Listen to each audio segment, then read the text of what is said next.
Estamos de volta e eu já estava aqui papeando já com o meu próximo convidado. Estou recebendo aqui o Thiago Miranda, que é assistente social. Seja bem-vindo, Thiago, tudo bem?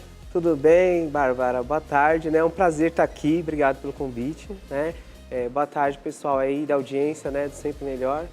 E obrigado por essa oportunidade da gente estar aí compartilhando, né, essas experiências. A gente já estava falando aqui, né? Eu estava falando para ele, Thiago, me explica um pouquinho sobre essa questão da assistência social, porque muita gente acha que isso vem só do governo, né? Que é uma coisa só das políticas públicas. Enfim, eu queria que você contasse um pouquinho como é que é um assistente social, o que de fato ele faz, onde ele trabalha e onde que pode, né, estar aí mais assistentes sociais, que não é só uma coisa do governo, né? Sim, exatamente. Na verdade, a assistência social, ela é uma política, né, que ela é fundamentada na Constituição Federal, né? Então, a partir lá de 1988, a gente teve a Constituição Cidadã, né, que no artigo 3, ele vai dar ali todos os parâmetros para a gente poder desenvolver outras leis, né, outras legislações e fundamentar, estruturar essas ações e essas políticas mesmo, que antes eram feitas pela própria sociedade. Então, diferentemente do que o pessoal imagina, né? A assistência social, ela parte de uma demanda da própria sociedade. Quem geria a assistência social antigamente era a igreja. Eram as pessoas, né, ajudando umas às outras ali, mas de forma não profissional, né? Então, era muita caridade, né? Era muito entrega de alimento, de roupa, né? Até porque a gente tinha uma situação de desigualdade social muito grande, né? Que ia acabar eclodindo num colapso, né? Então, a igreja fez o seu papel, né? As pessoas também da sociedade que tinham mais dinheiro começaram a ajudar, mas chegou uma hora de que isso precisava ser realmente gerido de alguma forma, né? E regulamentada essa profissão da assistência social, né? Os organismos que vão trabalhar precisa ser estruturado dentro de uma lei, né? Escalonada certinho, com todos os seus parâmetros, né? Tanto de proteção e defesa e vigilância socioassistencial, né? Então a gente estrutura um SUAS, né? Que é o Sistema Único da Assistência Social, né? E a partir daí a gente vai colocar como a gente vai agir, né? Para resolver essas questões da sociedade, né? Nos seus diversos níveis de complexidade, né? Então a gente tem desde da proteção básica até especial de alta complexidade, que é onde eu estou inserido hoje, né? Para você ser um assistente social, o que é? Tem uma faculdade, algum Isso, curso? Como é que funciona? era uma profissão, né? A gente faz faculdade, são 4 anos, né? A assistência, o serviço social, né? Ele não é uma ciência, né? Ela é uma prática, como eu falei, é uma prática que ela vem da sociedade e que vai se profissionalizando, né? Mas ela não é uma ciência estruturada realmente. Então, ao longo da história da profissão, a gente foi se alinhando, né, a algumas teorias, né? A gente foi desde o estruturalismo até o positivismo e hoje é o materialismo histórico dialético, né? Então, hoje a gente está na academia, dentro, né, das ciências sociais aplicadas, né? Mas é sim uma profissão regulamentada, a gente tem uma lei que regulamenta a profissão, tem um código de ética, né? Enfim, então a gente está dentro da academia realmente. Que legal, porque tem muita gente que acha que ser assistente social é só uma pessoa que gosta de fazer o bem, uma pessoa que gosta de ajudar o próximo, mas não, né, gente? Tem todo aí um contexto. Você vê como, né, o Thiago está aqui falando pra gente, ele é super inteligente aqui, dando uma aula pra gente sobre essa questão. Então, assim, é uma profissão que deve ser muito bem respeitada, porque aí são 4 anos estudando, 4 anos buscando, né, conhecimento. Agora me fala, Thiago, hoje você trabalha, né, com essa questão do especial que você falou. Qual que é a diferença do assistente social comum, né, para quem cuida dessa parte mais especial? Me explica um pouquinho.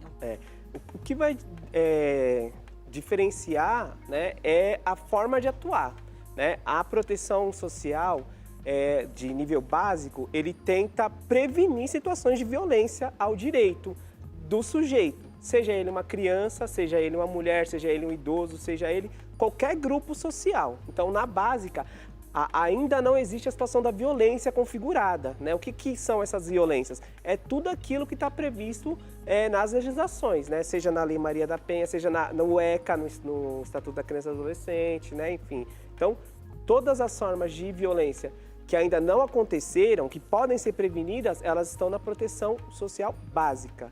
E aí a gente tem a especial ela tem a média, a complexidade, que é quando existe uma situação de violência, mas a gente ainda não rompeu os vínculos, né? Quer dizer, quem são os vínculos, né? É a família, é o grupo social que a pessoa faz parte ali, de repente a célula da igreja, o grupo de teatro, né? A comunidade de uma forma geral, né? Então a pessoa ainda não rompeu esse vínculo, então a gente ainda dá para salvar ali, né? Dá para manter esse vínculo, porque a gente sempre vai trabalhar para manter o vínculo, para que as pessoas fiquem juntas, né? Mas aí quando existe uma situação realmente de violência que configura um rompimento de vínculo, realmente que não dá mais para aquela pessoa estar naquele núcleo, né? Tá ali com a sua família, aí realmente a gente vem para proteção especial de alta complexidade, que é onde eu tô hoje, né? Hoje a gente está falando muito sobre a questão da criança, né, que foi vítima de violência, enfim. Como que a questão da assistência social vem para ajudar? Porque aí você encontra um pai e uma mãe que fala, eu sou o dono do meu filho, você, né? Como é que o assistente social entra nesse momento? Aí é como eu te falei, né? No primeiro momento, a gente vai trabalhar para manter o vínculo, né? A gente sempre vai tentar buscar uma forma dessa criança não sair daquele meio social. Mas quando a gente configura realmente a violência, a gente vê, ó, essa criança realmente está tendo seus direitos violentados de alguma forma, seja por uma situação de violência física ou de um abuso psicológico, ou de abuso físico mesmo, sexual, trabalho, né? Essa questão da criança que trabalha também, tudo isso é violência, né? Aí realmente a gente vai buscar dentro daquele meio, né, na família extensa, que a gente fala um tio, um avô, alguém que queira ficar com essa criança, né, que tenha condições realmente que a criança também tenha vínculo, né? Sim. Porque a criança também, ela é um sujeito de direito. Sim. Quando você, por exemplo, chega para esse primeiro momento, o que é feito? Uma conversa? Aquela família passa por sessões de terapia? Como é que é feita essa abordagem para essa família, por exemplo? Sim, a gente tem diversos serviços, né? Que fazem esse tipo de abordagem social, né? Na proteção básica a gente tem o SASF, né? Que é o Serviço de Atendimento Social às Famílias, né? Que trabalham realmente fazendo essas visitas, tem equipe de orientadores, né? Socioeducativos, que é o pessoal do coletezinho, vai na casa, vê como é que tá, se a família tá precisando de alguma coisa, precisa de algum benefício, né? E ela traz pra gente, pros assistentes sociais, pra gente demandar a partir daí, né? O que a gente vai fazer.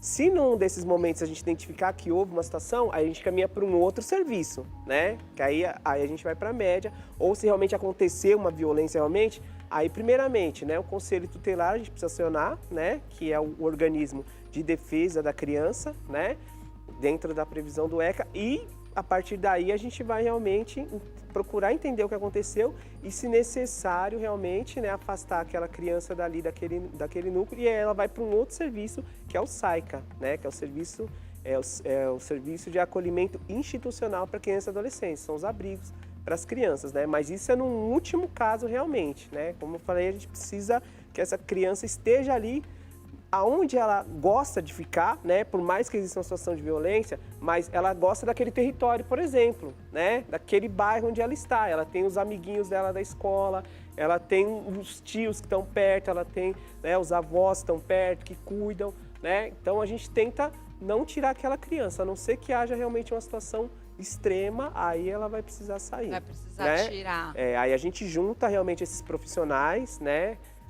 O psicólogo, ele é muito importante, né? O braço direito da assistente social, né? Porque a criança, ela não é só materialidade, né? Não é só fome, não é só roupa, né? Não é só material. Ela tem a subjetividade dela também, que a gente precisa entender. E aí o assistente social não consegue entrar nessa questão, né? A gente precisa desse suporte aí. Terapêutico, que aí também vem junto, Vem né? junto. É um trabalho em conjunto, Em conjunto. então. Não é uma coisa que só um ou só outro faz, Não. né? Tem que dar a mão e ir em frente. A questão do assistencialismo e do serviço social, ela tem uma diferença aí entre um E outro, fala um pouquinho pra gente. A diferença é justamente essa, né? É muito... Como o serviço social nasceu do assistencialismo, ele vem do assistencialismo no primeiro momento, a gente tem um ranço histórico muito grande, né? As pessoas associaram o assistencialismo à assistência social, né? E até hoje é muito difícil a gente falar dessa questão, porque o assistencialismo, muitas organizações sociais, né, prestam esse assistencialismo para as questões emergenciais, né? Que são questões extremas ali, que a pessoa precisa de uma cesta básica, precisa de uma roupa, precisa de um fogão, às vezes está reerguendo a vida, né? Mas o assistencialismo, ele é uma prática social que ela não é profissional, né? Ela vai agir ali conforme aquela necessidade. Você pode praticar o assistencialismo tranquilamente, é importante em alguns momentos, inclusive, né? Aquela pessoa vai procurar aquela igreja porque ela precisa de uma cesta básica para alimentar os filhos, precisa de roupa, não tem coberta, né? As pessoas estão em situação de rua, não tem o que comer, vai o pessoal lá levar uma marmita, isso é importante, senão como que essas pessoas vão ficar, né? Que é onde o Estado não chega. Mas a assistência social, ela é uma prática profissional, né, que tem uma metodologia científica, né, que tem realmente um código de ética, que tem uma legislação que ela vai determinar quais são as ações que a gente vai realmente realizar. Então tem um começo, um meio e um fim, né, diferente do assistencialismo que você vai fazer ali naquele momento e de repente aquela pessoa não precisa mais, você vai fazer com outra pessoa, né? E como é que a pessoa, por exemplo, ela pode chegar a pedir uma ajuda, né? Tem algum órgão que ela consegue acionar isso? Uma família ou uma mãe que está, né, com seu filho, está desempregada, enfim, ela quer uma ajuda ou, por exemplo, poxa, descobri que meu filho foi violentado. Onde que ela pode procurar essa ajuda? Como é que é? Tem um telefone, um site, um lugar? Nas questões de violência extrema tem o Disque 100, né, que é o principal, né? Tá. Tem o 56 também, que presta diversos serviços, mas nos municípios a gente tem os Centros de Referência da Assistência Social, que são o CRAS, né, que é justamente quem toca a política da assistência social aqui na cidade. O CRAS, ele é a referência, né, para a gente fazer tudo. Atualizar o CAD único, né? Precisa atualizar a cada 2 anos, né? Importante, né? Que é um númerozinho, que é o NIS, né? O número de inscrição social. Sem ele, a gente não consegue estar dentro dos programas, não consegue se inserir, né? Para pegar, por exemplo, um Bolsa Família, o benefício de prestação continuada, né? Que é o BPC, e outros benefícios que o pessoal às vezes nem sabe que existe, que nem a tarifa social de água e de luz, né? Para as pessoas que não têm baixa renda, né? O ID Jovem, né? Que é um programa que os jovens, eles viajam, né, gratuitamente, que estão inscritos em escola pública, né? Então, tem vários benefícios aí que as pessoas às vezes não sabem que existem, né? Então, procura o CRAS da sua região, né? Liga lá no 56 para ver onde que é o endereço. Telefone 156, você vai achar lá o CRAS. Então, tem vários aí espalhados pelo nosso, né, município inteiro aqui, nosso estado. Você vai achar aí alguém que vai poder te ajudar, né, de alguma forma. E aí o próprio CRAS que faz esses encaminhamentos. Faz os encaminhamentos para quem precisa e enfim. E assim, por exemplo, você já teve alguma história dentro das histórias que você já atendeu que te marcou muito? Pode ser boa, não precisa ser ruim, não. Pode ser uma história boa que te marcou, assim, muito dentro da tua profissão? Todas as histórias são boas, né? Todas as histórias, por mais que sejam trágicas, né, algumas vezes, elas são boas porque a gente acaba aprendendo, né? A gente cresce como profissional, né? Eu acho que hoje, assim, se eu for pensar em uma situação específica, eu lembro de um garoto, né? Quando eu trabalhava num serviço que é gerido pelo CRAS, né? Que é o SASP. O CRAS, ele vai fazer esse acolhimento, mas ele vai encaminhar para o que tem no território, né? Então, tem o macro e tem as célulazinhas. O SASP, ele toca o CRAS, ele faz o que o CRAS não consegue, até onde o CRAS não chega, o SASP está lá para trabalhar junto. Ali, né? No micro ali, né? E aí, num desses serviços no SASP, eu conheci um rapaz que ele estava muito deprimido, né? Um jovem, né? Tinha uns 19 anos, tinha se formado, morava com a avó, e ele não conseguia emprego de jeito nenhum, né? E isso estava deixando ele muito deprimido. E a avó dele estava falando, Thiago, ele estava preocupado, né? tô preocupada com meu neto, né? Porque ele fica desse jeito, né? E aí eu falei, pô, tem que arrumar alguma informação para levar para ele, né? Então a gente ficou sabendo do mutirão que ia acontecer lá na subprefeitura, né? Do território. E aí eu falei para ele, ó, vai lá, né? Sua chance. E aí ele foi o primeiro a chegar, chegou 2 horas antes. Caramba, esse queria mesmo emprego. Ele saiu até na reportagem, né? E ele conseguiu o estágio. Que legal. E aí depois ele foi trabalhar no hospital, né? Então hoje ele tá eu espero super bem, que ele deve estar esteja super bem, bem, né? com certeza. Você consegue enxergar o quão importante é o teu trabalho? Eu penso, eu gosto de pensar que é importante, né? Eu gosto de pensar, eu sou modesto para falar, mas o trabalho dos psicólogos, das assistentes sociais, do pessoal que trabalha, dos orientadores socioeducativos, do pessoal que trabalha com assistência social, ele é fundamental, né? Assim, para a gente buscar esse modelo de sociedade que a gente quer, que é uma sociedade igualitária, justa, né? Com menos desigualdade social, com menos crianças em situação de rua, né? Com menos idosos em situação de rua, né? Com menos mulheres sofrendo violência, enfim, né? Então, eu gosto de pensar que eu contribuo de alguma forma com isso, né? E que a gente está fazendo a nossa parte, né? Quanto tempo que você já está na assistência social? 8 anos. É 8 pouco anos. tempo. Teve alguém da tua família que também foi para esse caminho e aí você acabou indo, ou é uma coisa que você foi o primeiro aí da tua família a escolher?